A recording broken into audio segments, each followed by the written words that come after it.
छात्र बंधुओं, कादंबरी कथामुख में हम शूद्र का वर्णन देख रहे थे, पढ़ रहे थे।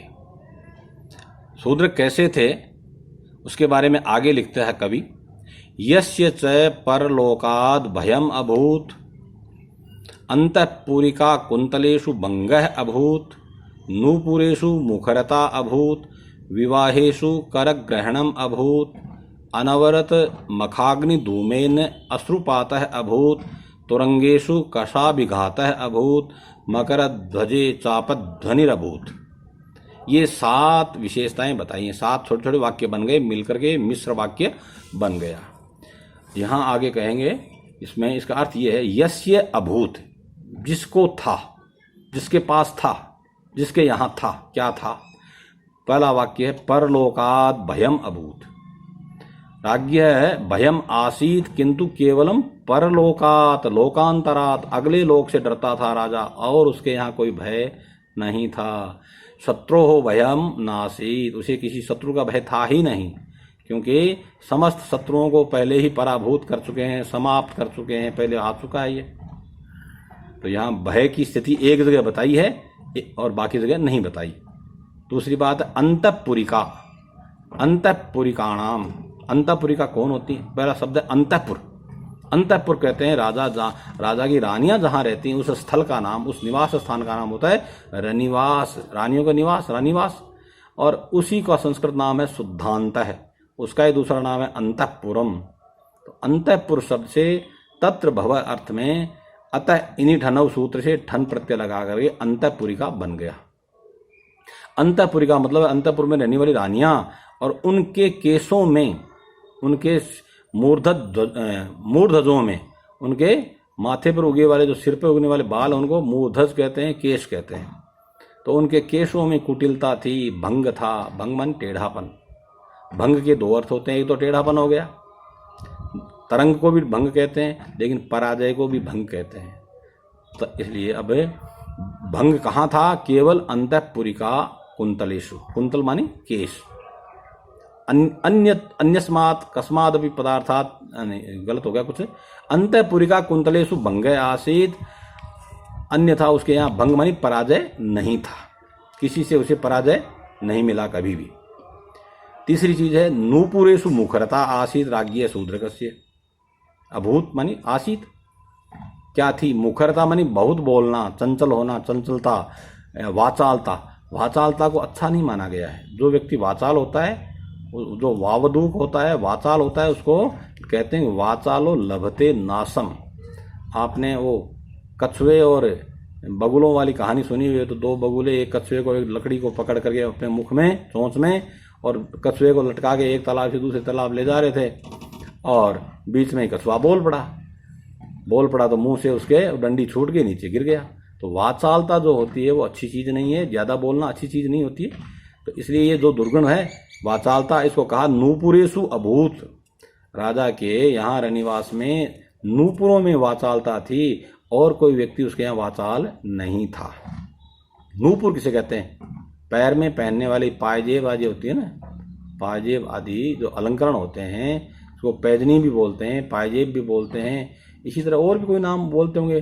संस्कृत में इसको नूपुर कहते हैं, मंजीर कहते हैं, पादांगद कहते हैं, पैर में पहनने का अंगद, कड़ा, वलय। तो उसमें लगे हुए हैं घुंघरू। जब कोई रमणी चलती है पैर में पहने हुए नूपुर, तो नूपुरों की ध्वनि होती है, झंकार होती है। तो राजा यहाँ राजा के लिए कह रहे हैं कवि कि तत्र नूपुरेषु मुखरता अभूत, अन्यत्र नहीं थी। ये समझना पड़ता है। विवाहेषु कर ग्रहणम। कर ग्रहण के 2 अर्थ हैं। हाथ पकड़ना तो एक अर्थ है, दूसरा कर का ग्रहण होना, कर को प्रदान करना या लेना। तो कर ग्रहण मतलब पाणी ग्रहण, हाथ पकड़ना केवल। विवाहेषु अभूत, विवाह के समय कर ग्रहण था राजा के यहाँ, बाकी राजा से कोई कर लेने वाला नहीं था, क्योंकि वो सबका बड़ा राजा था। वो तो कर स्वयं लेता था, देता किसी को नहीं था, सबसे बड़ा होने के कारण। फिर अगली बात है अनवरत मखाग्नि धूमेन अश्रुपात है अभूत यस्य। इसके राजा के यहाँ अश्रुपात तो था, लेकिन केवल एक वजह थी अश्रुपात की, दूसरी वजह नहीं थी। वजह पहली कौन सी है? कारण क्या है? अनवरत मान निरंतर, जो करते थे राजा क्या, मख यज्ञ। तो मख की जो अग्नि, उस अग्निजन्य जो धूम, उस धुएं के कारण आंख में आंसू आया करते थे, अन्यथा उसके यहाँ किसी शोक आदि के कारण से अश्रुपात का अवसर नहीं था। उसके यहाँ शोक था ही नहीं, मौज ही मौज थी। फिर तुरंगेशु कषाभिघातः अभूत, राजा शूद्र के पास में, उसके राज्य में या उसके यहाँ रनिवास में या कहीं राज दरबार में, कहीं राजा का जहाँ रहने का स्थान है वहाँ पर क्या था, या राज्य में, समस्त राज्य में समझ सकते हैं इस विशेषता को। कषाभिघातः भवति स्म केवलम कुत्र तुरंगेशु। तुरम का मतलब होता है शीघ्रम, तुरम अथवा तुरम गच्छति तुरग है या तुरंग दोनों बनता है।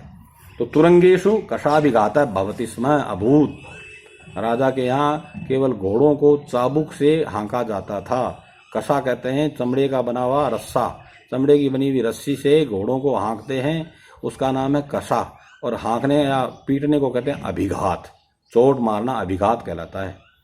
कषाभिघातः तत्र यदि आसीत कुत्र केवलम तुरंगेशु, प्रजा में किसी को कषाभिघात देना नहीं पड़ता था, क्योंकि सभी लोग समझदार थे, कोई अपराधी नहीं था, इसलिए दंड स्वरूप कोड़े मारने का वहाँ कोई सिस्टम था ही नहीं, जरूरत आवश्यकता ही नहीं पड़ती थी। इससे इसकी न्यायप्रियता और वहाँ की प्रजा की मानसिकता की झलक मिलती है हमें। अब अंतिम बात सातवीं कही है, मकर ध्वजे चापद ध्वनिरभूत, राज्ञ शूद्रकस्य चापद ध्वनि, राजा शूद्र के चाप की ध्वनि, तो वहाँ चाप की ध्वनि होती थी। चाप कहते हैं धनुष को, और धनुष में जो लगी हुई प्रत्यंचा होती है, डोरी होती है, मौरी होती है ना, उसको खींचने के बाद छोड़ने पर क्या होता है, एक टंकार होती है, एक शब्द होता है, ध्वनि होती है। तो वह ध्वनि राजा के यहाँ थी ही नहीं। क्यों नहीं थी? क्योंकि समस्त शत्रुओं को पूर्वतः वे परास्त कर चुके थे, इसलिए युद्ध आदि का अवसर ही नहीं था। इसलिए चाप की ध्वनि युद्ध आदि में कहीं नहीं थी, बल्कि केवल मकर ध्वजे, कामदेव की वजह से या कामदेव में ही चापद ध्वनि होती थी। कामदेव मैंने पहले बताया था कि युवक युवतियों को परस्पर आकृष्ट कराने वाला जो एक तत्व है, एक देव है, उसको कामदेव कहते हैं। और कामदेव के धनुष बने हुए माने गए हैं फूल के, उसके धनुष की डोरी मानी गई, भंवरों की पंक्ति को डोरी माना है। तो कामदेव के धनुष में ध्वनि होती थी। इसके अतिरिक्त युद्ध आदि के अभाव की वजह से चाप ध्वनि संभव ही नहीं थी। यहाँ जो बात ध्यान देने की ये है कि यहाँ विशेषताओं को जो कि दो जगह संभव है, जैसे भय, भंग, कुटिलता या मुखरता इत्यादि जो विशेषताएं हैं, जो धर्म हैं, ये दो जगह संभव हैं, किंतु दूसरे स्थान को यहाँ पर उल्लेख नहीं किया है, उसका यहाँ पर वर्णन नहीं किया। और लेख इस ढंग से लिखा हुआ है कि केवल उसके यहाँ ये विशेषताएं सिर्फ एक ही जगह होती थी, दूसरी जगह नहीं। तो इस स्थिति में परिसंख्या नाम का अलंकार सृष्ट होता है, बनता है। और ये परिसंख्या क्योंकि जिस जगह पर अभाव है इन धर्मों का, उस वस्तु का उल्लेख नहीं किया है, इसलिए ये उसकी कल्पना करनी पड़ती है, अध्ययन करना पड़ता है। तो ये आर्थी परिसंख्या अलंकार यहाँ बना है। अब आगे की बात अगले वीडियो में, तब तक के लिए धन्यवाद।